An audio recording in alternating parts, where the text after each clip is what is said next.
Curar enfermos e expulsar demônios. Aqui, rapaz, olha, esse aqui é um livraço, tá certo? Esse aqui é um livro do T.L. Osborne. Gente, olha, esse livro aqui, ele é demais.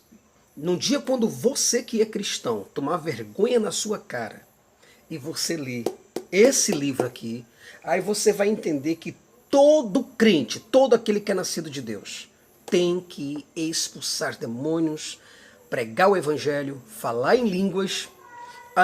Eu estou falando línguas, são idiomas, tá certo? E aí você vai entender que você vai expulsar demônios, curar a enfermidade, seja ela qual for, e não vai poder ficar enfermo. Muito bom, viu? É uma joia para o ateísmo, né? Para que o ateísmo possa passar a Bíblia na cara do cristão, né? Então, gente, hoje nós vamos falar de um tema que é muitíssimamente importante. Hoje a gente vai falar sobre o mundo mágico da fé. Vamos tratar sobre magia, bruxaria, misticismo, superstição, feitiço, astrologia, encantamento e, numerologia. Olá pessoal, eu sou Jason Ferreira e você está no programa Fala Ateu. É uma honra e um privilégio muito grande, cara, ter você aqui, de verdade. Se você caiu aqui de paraquedas, eu vou pedir a você que continue com a gente, porque não vai te custar nada, tá ok? Então eu espero que você goste do nosso conteúdo, que abrange tanto religião, filosofia, como também ciência. Vou te pedir também que você fique conosco até o final deste capítulo, porque vamos trabalhar sobre um tema de suma importância. O mundo mágico da fé funciona? Vamos ver, né? Então, se você gostar do nosso conteúdo, eu vou pedir a você que você deixe seu like, que você se inscreva e que ative os sininhos das notificações, porque só assim o YouTube entenderá que você gostou, cara, do nosso conteúdo, e aí ele vai te enviar todos os vídeos que lançarmos por aqui, tá ok? No Instagram eu sou o Fala Ateu, @Fala Ateu, tá ok? Vamos lá. Bom, quando a gente fala, é interessante, né? Quando a gente fala, cara, de poder de Deus, eu quero abrir logo de início com você o livro histórico de Atos dos Apóstolos, aqui no capítulo 1. Olha só que coisa interessante. Atos capítulo 1, versículo 8, tá ok? Diz assim, só para você ter uma ideia. Mas recebereis a virtude do Espírito Santo, que há de vir sobre vós, e ser-me-eis testemunhas, tanto em Jerusalém, como em toda a Judéia e Samaria, e até aos confins da terra. Então, aqui em Atos dos Apóstolos, está dizendo que o Espírito Santo, ele vai descer sobre os cristãos que estiverem buscando a força desse poder. E esses cristãos vão fazer as mesmas obras que Jesus Cristo. Eles vão ser empossados de poder e de autoridade para que a mensagem de Deus possa ser levada tanto com poder e tanto com glória. A Bíblia diz, por exemplo, que onde estiver 2 ou 3 reunidos em meu nome, ali eu estarei presente. Também a Bíblia diz assim, pedireis o que quiserdes e vos será feito. Agora, o que é preciso? É necessário apenas uma coisa. É necessário que, se você tiver apenas uma fé, cara, olha, deixa eu mostrar aqui o que tem aqui, porque às vezes fica até complicado. Eu acho que não tem um pedaço de papel próximo aqui para te mostrar, mas eu vou te mostrar aqui através desse pequeno exemplo aqui, que é rapidinho, tá? A Bíblia diz, olha, se tiverdes a fé do tamanho de um grão de mostarda, vamos lá, você está vendo isso aqui? Isso aqui. O grão de mostarda é 4 vezes menor do que essa peçazinha. E ele está falando, olha, se tiverdes a fé do tamanho de um grão de mostarda, direis para aquela montanha que está ali, sai daí e planta-te no mar, e ela te obedecerá. A Bíblia não está falando em maneira nenhuma que a montanha vai ver se te obedece. De modo nenhum. A Bíblia está falando que ela te obedecerá, mas isso se você tiver uma fé pequenina. Ainda assim ela te obedecerá. Os cristãos, por exemplo, eles pensavam que os magos e os bruxos tinham poderes mágicos graças a um pacto com as forças ocultas, né? É interessante isso. Mas isso, na verdade, nunca foi verdade. Por exemplo, os cristãos, eles olhavam para os bruxos e para os magos e viam todas aquelas coisas e imaginavam que isso era a força do poder das trevas entrando em contato com os filhos das trevas, que eram os bruxos e que eram os magos. Logo, os cristãos mais radicais, eles imaginaram, né, que o cristianismo, né, por exemplo, os primeiros cristãos imaginaram que se eles tivessem um relacionamento íntimo com o próprio Deus ou com o próprio Espírito, o Espírito Santo, esse mesmo poder, esse poder branco, né? Porque é o poder preto e o poder branco. É assim que muitas pessoas entendem. Então, eles acreditavam que esse poder viria sobre eles. E eles teriam poderes para fazer curas, milagres e prodígios e assim desafiar as leis naturais com as leis sobrenaturais, tá ok? Então, uma coisa interessante é que os judeus e os cristãos, são judeus e cristãos cabalistas, eles importaram, isso quer dizer que eles trouxeram de outras religiões essas crenças pagãs, essas crenças de que o crente é um super-homem, de que o crente tem poderes, né? De que a sombra, somente a sombra desse crente que tem intimidade com Deus, curaria pessoas e ressuscitaria mortos.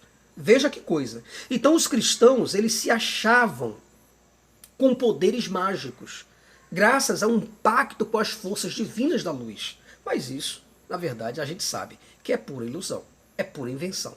Magos, bruxos, feiticeiros aprenderam feitiços e magias lendo os pergaminhos. E por incrível que pareça, cara, os cristãos, eles começaram a ler os pergaminhos,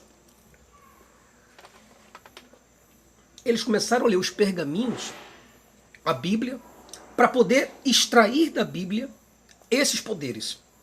Mas tudo em vão, porque tais coisas nunca aconteceram, né? Mas o que aconteceu foi o quê? O que aconteceu lá atrás foi verdade?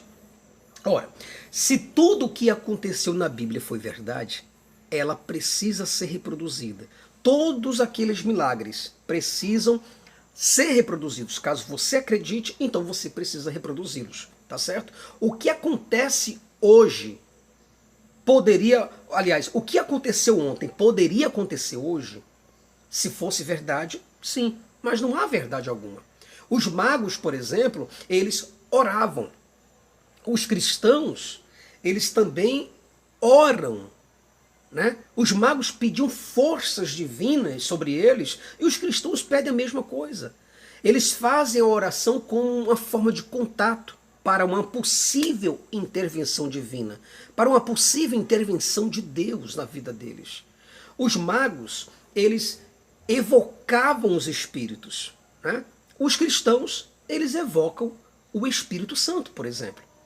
E essa evocação, se você for ver, ela é uma tentativa de atrair os espíritos, os seres, as almas e por aí se vai, tanto em rituais ou em cerimônias específicas.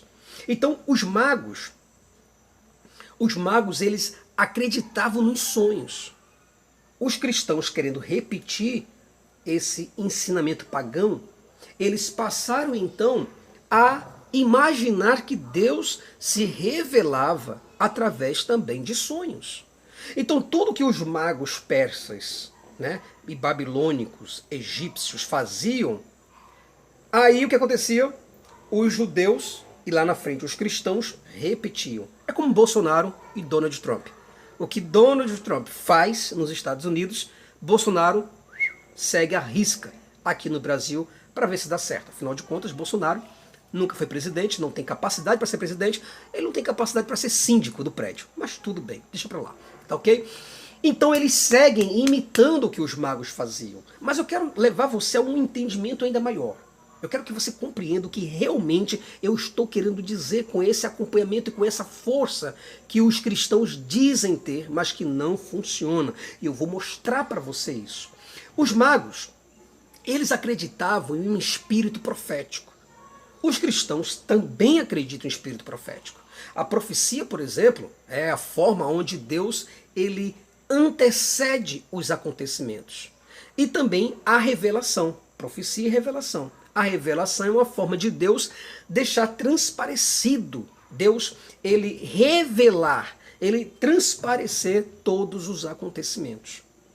Entendeu como um vai seguindo o outro nas religiões?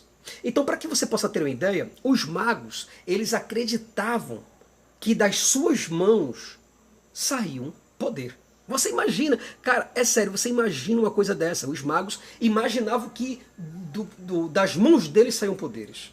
E os crentes, o que eles fazem? Eles levantam as mãos e pedem para orar, como se das mãos deles fosse sair algum tipo de virtude. Como se das mãos deles fosse sair poder. Né? É como, por exemplo, eu, quando era adolescente, criança ainda, eu jogava muito um jogozinho chamado Street Fighter. Street Fighter, eu jogava King of Fight, jogava outros jogos, Fin of Fight também. E aí, eu tinha uns bonecos que eu jogava que saía poder das mãos deles. Por exemplo, eu jogava com um boneco chamado Ken. Ken e Ryu, né? Ou Ryu. Eles tinham magia, eram bonecos que tinham magia nas mãos. Eles tinham poderes mágicos, então eles soltavam os poderes das mãos. Hadouken! Hadouken! Era isso que acontecia. Você está me compreendendo? Então, esses crentes importaram esses poderes. E imaginaram que colocando e estendendo as mãos, por exemplo, igreja, levante as mãos. E os crentes levantam as mãos, fecham os olhos para imaginar que realmente Deus vai fazer alguma coisa, que poderes vai sair daqui das mãos. E o interessante é que eles colocam a mão sobre a cabeça da pessoa, sobre o ombro da pessoa. Ele quer tocar na pessoa, porque ele imagina que das mãos deles vai sair virtude. Você está me compreendendo? Então os magos, eles se ajoelhavam para reverenciar os espíritos. Os cristãos também se ajoelham para reverenciar o Espírito Santo. Entenderam? Os magos, eles criam um batismo de fogo, isso é, um selo dos espíritos. Os crentes, por incrível que pareça, eles também têm essa mesma percepção. Né? Os crentes, eles acreditam, eles creem no batismo com fogo e no batismo do Espírito Santo. O batismo quer dizer a intimidade, a selagem no mundo esotérico, o contato direto com o céu. Então é isso que os cristãos, na verdade, eles estão pretendendo fazer, mas só que fazendo de forma errada, porque era mágica. Né? Os magos falavam a língua codificada com os deuses. Né? E os crentes de hoje e antigamente, os crentes também tentavam reproduzir essas línguas estranhas. Então quer dizer, são línguas, uma língua enigmática, uma língua codificada entre o homem e Deus. Os magos, eles entendiam que existiam duas forças, a força do bem e a força do mal, a luz e a treva. Então quer dizer, eles tentavam falar com Deus em mistérios, em línguas codificadas, porque só assim as forças das trevas não interfeririam nesse processo e Deus entenderia o que realmente esses magos estavam querendo dizer. Os cristãos, não diferentes, fazem a mesma coisa. O que é que eles fazem? Oram em línguas estranhas, uma língua que ninguém entende, um dialeto que não é visto, certo? E eles fazem os fonemas, que são fonemas aleatórios. Perceberam já? Eles fazem um fonema aleatório, onde ninguém entende nada, nem ele mesmo entende o que está falando. Essa mensagem indecifrável era para Satanás não ouvir e nem interferir nessa relação do homem com Deus. Então essa língua misteriosa e indetectável era usada pelos magos e também agora usada pelos cristãos. Os bruxos, eles também se sacrificavam. E sacrificavam os animais, até hoje. Né? Os judeus, eles pegaram essa prática e eles entenderam, bom, se eles sacrificam animais, então eu vou fazer o mesmo para ter esse mesmo poder. E começou então a pegar as galinhas, bater as galinhas, a cabeça da galinha, certo, sobre o muro, e também derramar o sangue dos animais, ovelhas, bois e todos os gados. Isso tudo para conquistar o quê? Para conquistar o poder. O sacrifício é a forma de você conseguir o poder, para que você possa então ter um relacionamento com Deus. Então, os cristãos passaram então não sacrificar animais, mas sacrificar o próprio corpo, a própria mente. Eles começaram a sacrificar a sua carnalidade. Então, quanto mais eles morriam e sacrificavam a carne, os prazeres da carne, mais eles tinham intimidade com Deus e mais poder eles imaginavam ter. Então, tudo que você vê são apenas mitos. Não existem os poderes, são mitos que se existem tanto no Antigo como no Novo Testamento. Então, esses mitos são mensagens codificadas, são figuras que os escribas eles forneceram aqui na Bíblia, mas que não tem sentido nenhum, nem veracidade alguma. Então, se você for perceber, você vai ver que existe todo um lado místico e astrológico e numerológico atrás disso. Então, por exemplo, Adão, né, você vai ver o dilúvio, Adão, Eva, a cobra falante, o jardim encantado, o fruto mágico. Né? Nada dessas coisas existiram. São linguagens metafóricas, simbólicas, alegóricas. Matusalém, por exemplo, que viveu 969 anos, nunca existiu. A Maria, que engravidou, que engravidou virgem, nunca existiu. Davi, Golias, apenas representação. Sansão nunca matou um leão porque ele nunca existiu. Nunca matou um leão com um braço só. Lázaro não voltou à vida ao quarto dia. Você está me compreendendo? O cajado que foi solto por Moisés, jogado na terra e se tornou uma serpente, não existiu. O mar que se abriu é uma pura metáfora. Não existiu um mar, gente. Não tem um mar aberto. Isso é incomprovável, isso é improvável. Então tudo que você vê na Bíblia, você não pode pegar a Bíblia aqui e interpretar literalmente pau é pau e pedra é pedra. Porque existem sentidos diferentes que os escribas colocaram ali, mas que somente eles tiveram aquele entendimento. Você não tem esse entendimento. Aquela ideia de que Deus transformou a água em sangue, que ele encheu o Egito de rãs, que ele encheu o Egito de piolhos, aquelas pragas das moscas, aquilo nunca aconteceu no Egito, em canto nenhum do Egito. As pragas das doenças, né, nos animais, aquela praga das sarnas, a coceira, nunca existiu. A praga da saraiva de fogo, a morte dos primogênitos, a praga dos gafanhotos, a praga da escuridão de 3 dias, de pura cegueira, aquilo nunca existiu. O mar, ele não se abriu, isso é uma mensagem simbólica. Nada dessas coisas aconteceram. Então nada dessas coisas tem efeito algum. Se você quiser, por exemplo, você pode tentar em casa. Você pega aqui, ó, tá vendo? Pega um copo com água.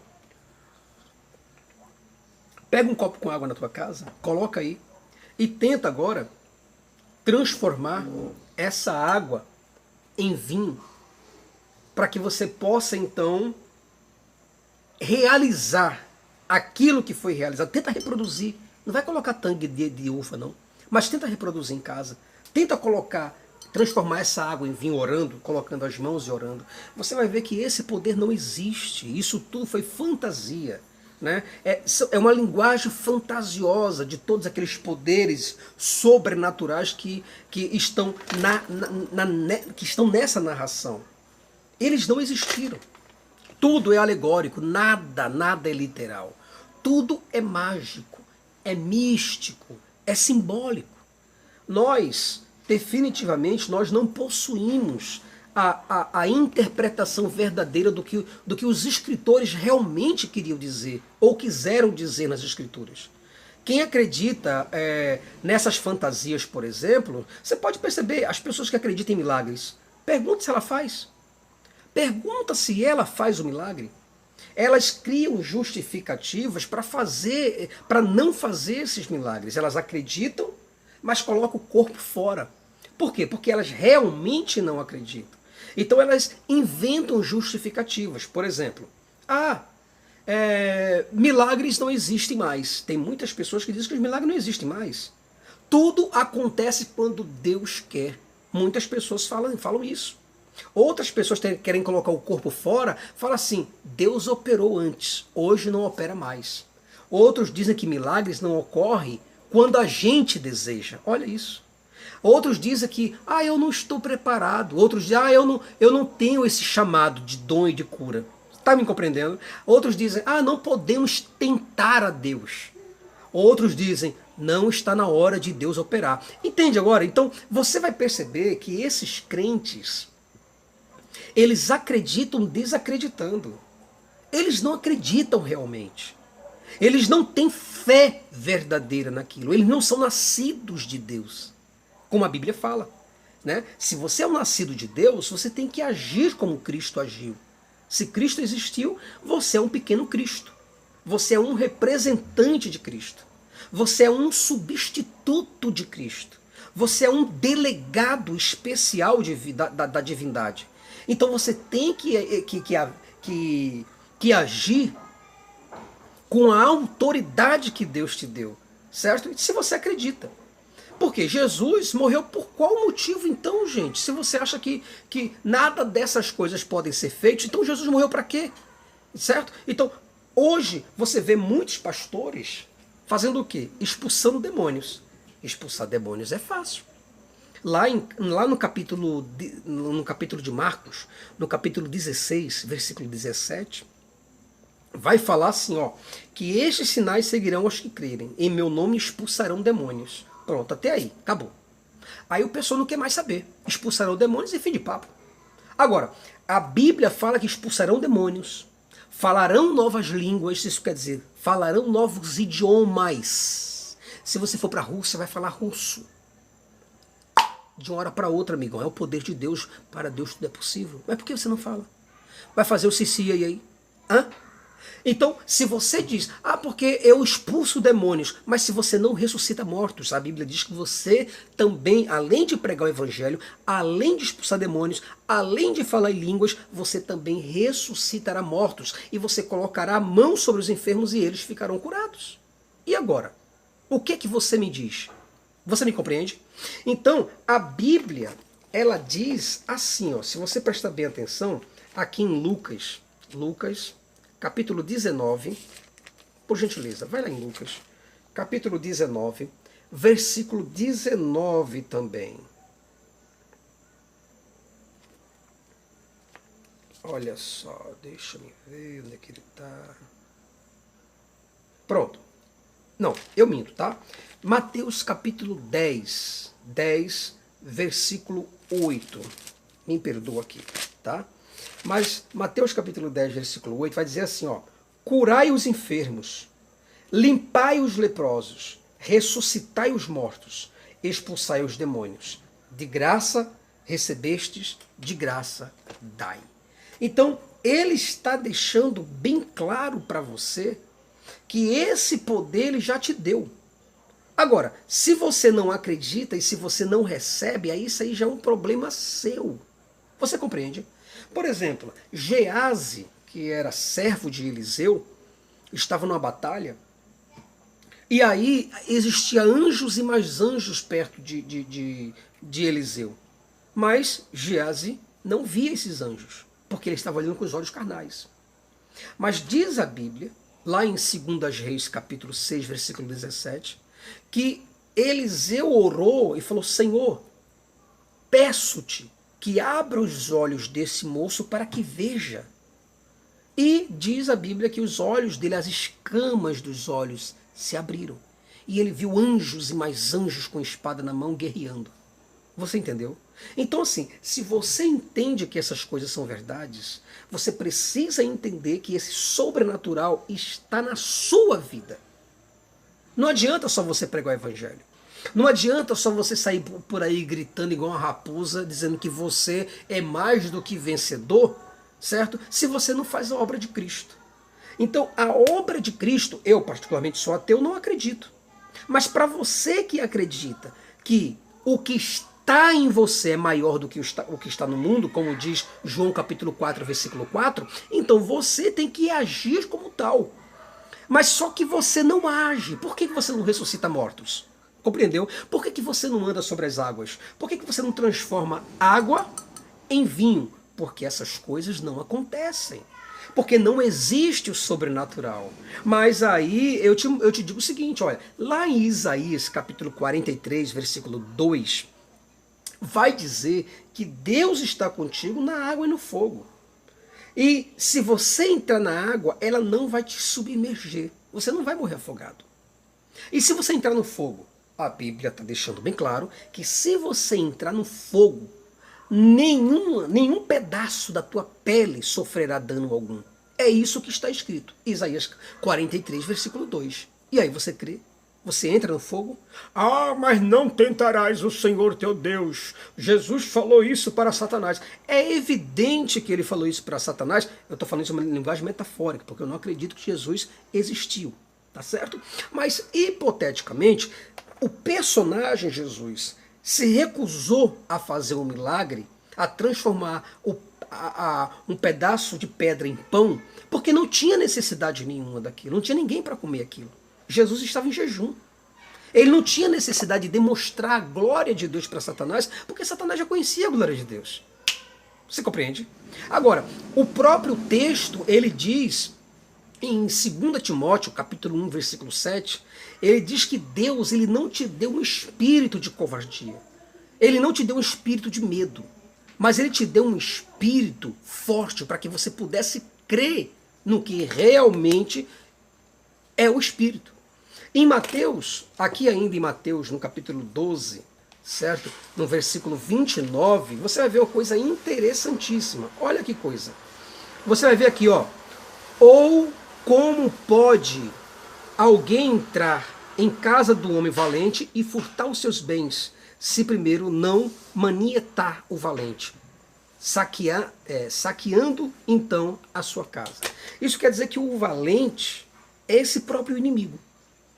É o próprio diabo, como diz a Bíblia. Mas se você não amarra primeiramente o valente, certo? Para que você possa entrar e você possa então agir como Deus agiu, então realmente você não oferece perigo e nem tampouco risco para ele.